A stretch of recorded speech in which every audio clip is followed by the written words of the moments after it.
Hello everyone, my name is Lee Jones, and today I'm going to make a presentation. Wait, I think I should use something interesting. Ta-da! How's this? Is it surprising? Alright, if so, let us start our presentation right away about Malaysia Education Blueprint. Alright, so are you guys ready?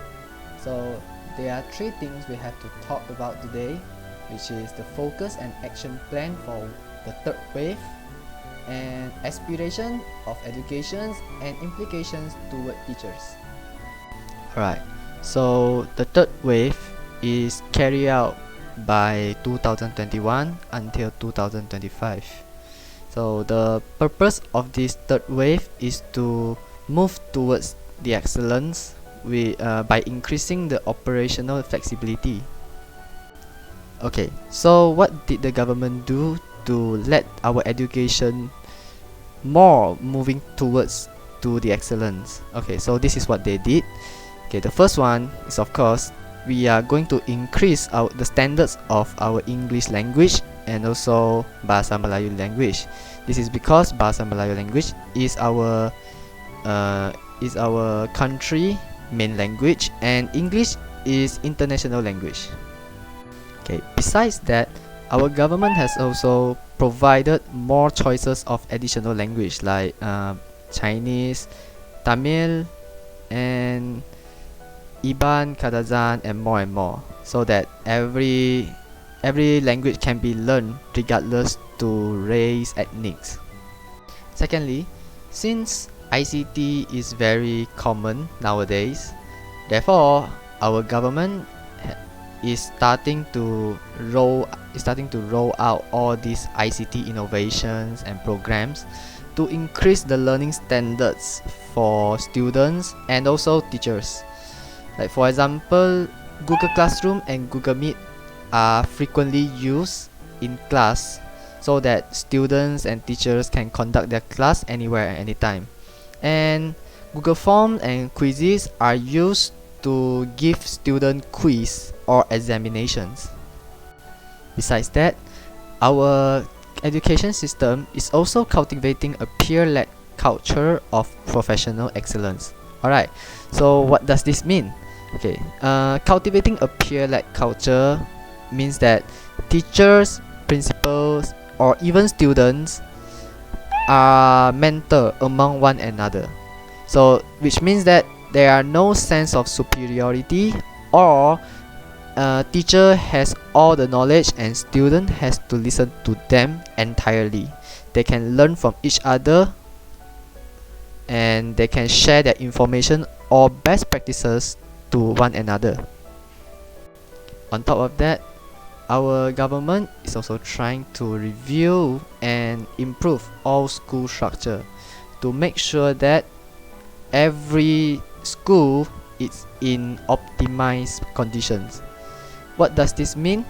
Which means that there are no broken chairs, tables, and there will be ICT equipment for all the students to use. Alright, let us go to the next slide, shall we? On top of that, our government is also trying to create a greater school-based management and autonomy around curriculum implementation and also budget allocation as well. But since we can't do this for all the Malaysia schools, so the government will try their best to make it work for most of the school. Okay, for the final action plan, the government will try their best to strengthen the ministry and institutionalizing transformation in educational field. This is to enhance the career progressions for ministry officials to make sure that they have the sense of professionalism. Alright, so for the next slide, I will be talking about the aspiration in education. Let's go to the next slide, shall we?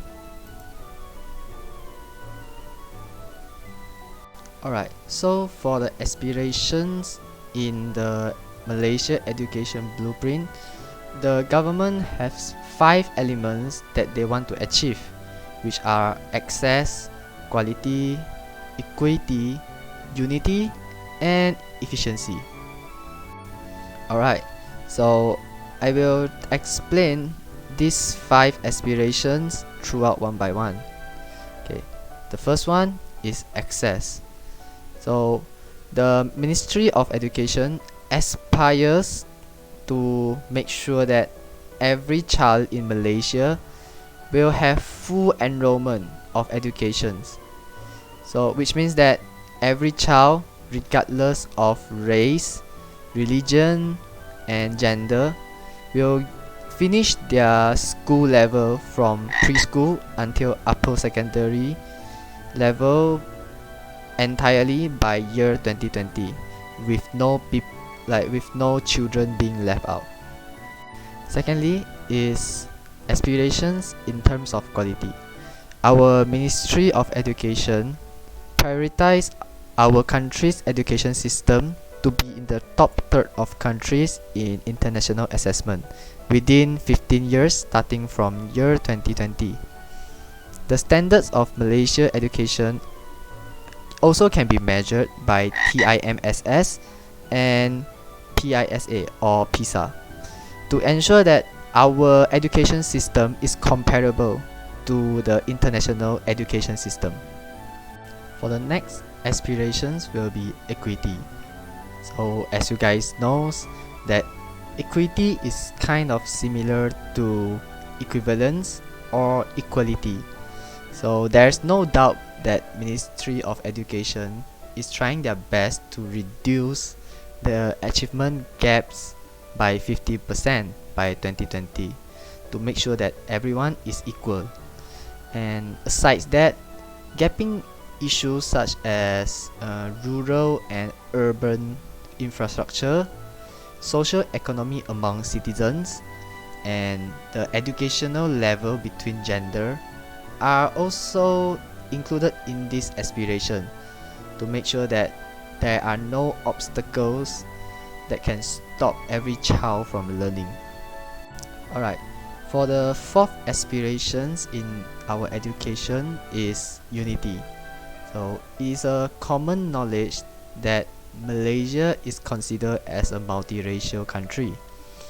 So in order to create a bright future, unity must be implanted in our education to teach every children how to understand, accept, and embrace differences in people so that there will be no conflict in our country. For the last aspirations in education will be efficiency. So our government aspires to further maximize the outcome within the budget of Malaysia, because the student outcomes and the budget for education are imbalanced. Therefore, the government is trying to make sure that every student can get the maximum learning outcome. Alright, so for the next slide, I will present about the implications of this blueprint towards the teacher. For the first implication that towards teacher in this blueprint will be teaching and learning management. Teacher will try to improve their teaching skills and also management to ensure that the class can be conducted successfully and there will be quality teaching. So you might ask, what is quality teaching? So quality teaching means that the class objective is reached and every student in the class can fully understand the topic. For the second implications will be professionalism. There's no doubt that teachers nowadays have to keep updating their knowledge by attending courses, talks, and meetings that is related to educational fields, because this knowledge can improve their pedagogical skills in terms of creativity and innovatively. So there will they can make the class more interesting. For the next implications, teachers have to master their ICT or technology skill. This is because technology is now very common in our generation. Therefore, mastering the skill can bring a lot of benefit in teaching, learning, and even examinations. There's no doubt that using ICT skill can attract more students in the class.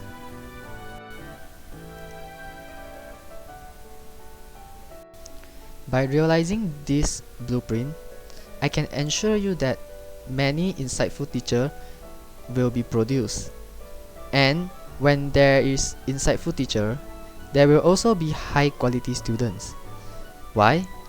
Because this teacher will always let their student gain extra knowledge, and this extra knowledge can be considered as high order thinking skills, or HOTS for short. For the last implication is, of course, role model. An excellent teacher is not just about teaching, but also being a good role model in front of their students. This is because students will always follow their teacher's footsteps. Therefore, it is a teacher's responsibility to make sure their students have a good development. I hope you really enjoy it, and thank you very much. Bye bye.